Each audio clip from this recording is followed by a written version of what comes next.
So we're going to listen to the organ fugue in G minor, known as the Little Fugue, written around 1709 by Johann Sebastian Bach.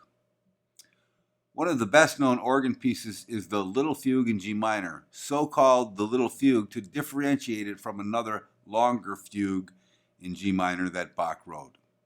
In the opening section of the Little Fugue, each of the fugue's four voices takes its turn presenting the tuneful subject, which is announced in the top voice and then appears progressively in lower voices until it reaches the bass, which is played on the organist's feet on the pedal keyboard. So the organ has a couple of ranks that you use your hands with, but it also has like a piano for the feet, and that plays the bass, and you kind of step around with it on it.